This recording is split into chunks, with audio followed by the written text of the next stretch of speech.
Welcome to another episode of Pinnacle Perspectives. I'm Emily Pearson, a member of the distribution team at Pinnacle Investment Management. Today I'm with Matthew Houlahan, an associate partner of Riparian Capital Partners, who is here to talk about the climate cycle known as La Nina and what impact it may have on the water markets. Hi Matt, looks like you're not in the office today. Where are you? Hi, Emily. Yes, you're correct. Not in the office today. You have to excuse me though. The flies are pretty bad. So if I eat a couple during the interview, apologies. So I'm actually here in northwest New South Wales, just outside the town of Moree, which is a major cropping district. As you can see behind me, there's a cracker of a wheat crop in. It's a great time of year to be out here with the winter crop harvest in full swing, and irrigators now gearing up for a large summer crop campaign. Thanks, Matt. Look, can you start by telling me what is La Nina and how it impacts Australia's climate? Yeah, so La Nina is a climate pattern that occurs as part of our normal climate cycle here in Australia. In practical terms, during La Nina periods, Australia often experiences more rainfall and cooler than average conditions. The opposite to La Nina, El Nino, is associated with drier and hotter than average conditions. La Nina typically occurs less frequently than El Nino, with events that swing back and forth on average every 3 to 7 years. Okay, so why has there been so much interest around La Nina in the agricultural community this year?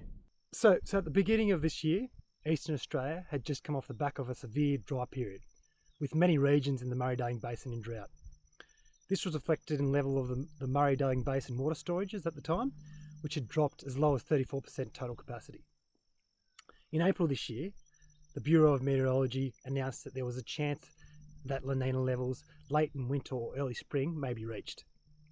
This created a significant amount of optimism in the agricultural community, as the most recent memory of La Nina, back in 2010 to 2012 event, brought much needed rainfall, filling depleted water storages and reviving much of the Murray-Darling Basin from drought.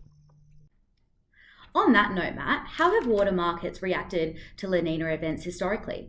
Yeah, so we've seen water markets have reacted differently to previous La Nina events, and that's because each event is different.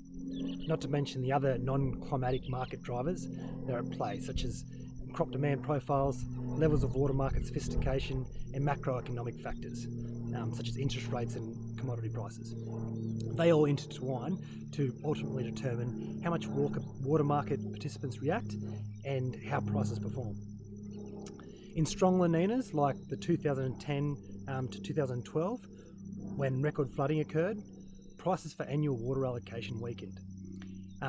So this was due to supply conditions. In weaker events, such as the very short phase La Nina in 2017, the price of water was less impacted because rainfall received was not as high. The impact of the current La Nina is uncertain. However, it's worth noting that it's a relatively moderate phase and has been late to arrive. Okay, great. So how does Riparian position the fund for these different climate cycles? Yeah, it's a really good question, and as we're definitely not in the business of gambling on the weather. So we actively manage climate variability risk, such as a strong La Nina event, by utilising a number of price risk management tools, that be it forward sales, leases, carryover products, and have constructed a portfolio diversified in a number of ways.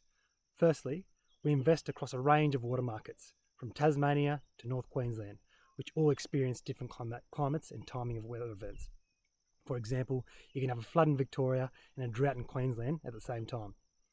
Secondly, we own water entitlements within a range of reliability or security types that perform differently under a variety of supply conditions, which means the annual income the portfolio produces is far less volatile from season to season.